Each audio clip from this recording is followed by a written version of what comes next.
All That Hill Farm coming at you, and today we are going to work on making some dog treats. On our farm we process meat chickens, and we like to keep and use as much as possible of that animal that we can. Same with our hogs as well. That means that we save things like the gizzard, the liver, the heart. And so we have a lot of dogs in this house, so we save a lot of those things to make treats for them. So this is going to be a video on how we make those treats. I've got some pork tongue in here, I've got some chicken gizzards, some chicken hearts and livers, and I also have some chicken necks as well. And I've got a dehydrator, we've got 5 trays, I've got a Nesco. I'll go through that in a minute. It's got several different settings, but we will go through that in a second. But first we're going to just kind of cut up all of our product, all of our animal parts, whatever we've got here, gizzards, heart, whatever you have. And what we're going to do is split them up, thinly slice them, and put them on the rack here. I have 5 racks that we can lay out and put everything on. So I'm going to cut everything up first, and then we'll go from there. Alright, so I've got everything cut up, placed on my trays for the dehydrator. The top 2 layers are liver. You can see I don't have them packed on here. They're not overlapping each other or anything like that. Some people cut these up pretty small, or they flatten them, pound like with a meat pounder or something like that. I haven't done that. I like to have some of these. It takes a little bit longer. These are the hearts, and there's the gizzards, and then the tongue is underneath. And so my expectation is the gizzards are going to take forever, right? The gizzards are humongous. The hearts are probably going to take the least amount of time, and so is some of this liver. So the liver and the hearts are going to be near the top.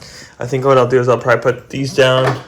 The tongue also looks like it might take a long time. So we got the gizzard on the bottom, then the tongue. Then we're going to just do the hearts, and then we'll do the liver so that everything is kind of together. Get my lid right here. Pop them on top. Bada bing, bada boom. So we got the lid on here. This is a Nesco Professional. So this thing has everything down to, it goes to 95 to 160 degrees. So 95 is the lowest for herbs and spices, then up to nuts, seeds, fruits, vegetables, fish, and meat. So basically all the fish, meat stuff they recommend 160. It's labeled right here. I like 160. It's the right temp for jerky and meat. But the nice thing is I can just lift this lid off, remove a tray when it's ready to go, and put the lid back on and keep it going. So we're going to set it up in the corner over here, out of the way, and let it do its thing for the next 4 or 5 hours. Alright? Alright, so here we have 1 tray of the liver done. Looks pretty good. Pretty dry. Still a little bit of, this looks like some liquid on here. Some moisture actually. Same with right here. I think I'll let them sit out and it should be alright.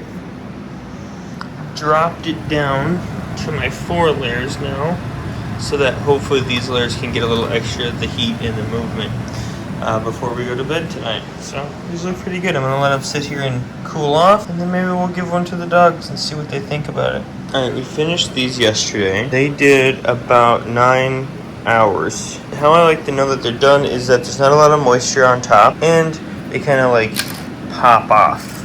They have those cool marks on the bottom, and they're pretty crisp, crunchy. I can even break these up a little bit more so that they have a little bit easier to feed 1 or 2 dogs. Instead of just giving them a huge chunk, I can break these up a little bit more even too. If you want to cut them up, you can do that too. I like pieces that are about that size, pretty small for training. But if you want just a good boy treat, the dog can eat one of these, no problem.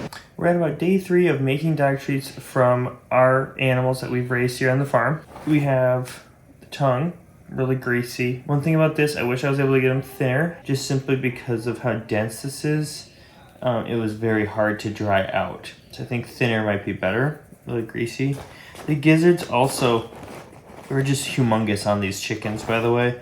And so cutting them down and making them usable took a long time. Some of the gizzards, splitting them in 3. There's another big chunk. And so they're a little greasy too. Definitely the liver worked out the best. I was also able to kind of thin that out the best as well. You can see my hands are getting greasy.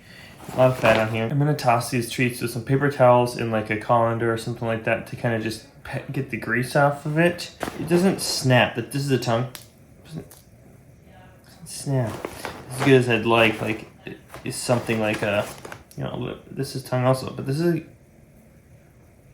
Oh, that was a good piece. See, I gotta get the tongue smaller.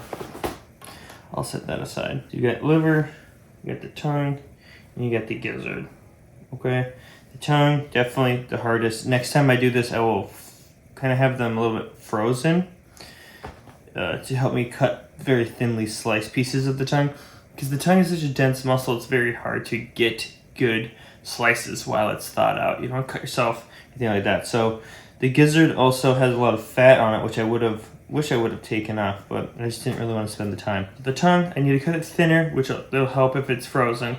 The gizzard, need to get the fat off, also help if it's frozen, or partially frozen for all this stuff. And the liver worked out great. I mean, no issues with the liver at all. Let's see how the dogs like them. All right, so we're gonna get these dogs lined up. This is my house, so this is really what it looks like. I didn't do any real doctoring to make it look nice. We're just gonna see how these dogs like these treats, okay? Sit here. Wait. Cheese, go. Sit. Stay. Okay, stay. Okay, come here. Sit. Good job. Really, can you sit? Stay. Stay. Stay. Sit. Wait, stay. Stay. Okay, we're gonna try 2 pieces of the tongue first, okay? There's one. Oh, look at him drooling. Yeah, that's good. Good. Uh-oh, we inhaled it so fast. Okay, tongue was a hit. These gizzard pieces are huge. That is. Oh! That didn't work. Really cut hers. Cedar's having some issues chewing that one. Taking a long time. Everybody's got to wait for her to be done. Okay.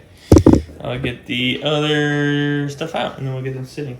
So liver's next. Easy to crack, easy to break. Love it. Liver's a little greasy because it's been in the bag with the other stuff. Oh no. No, really got 2 pieces. Okay, well here's one. Cheech got a piece.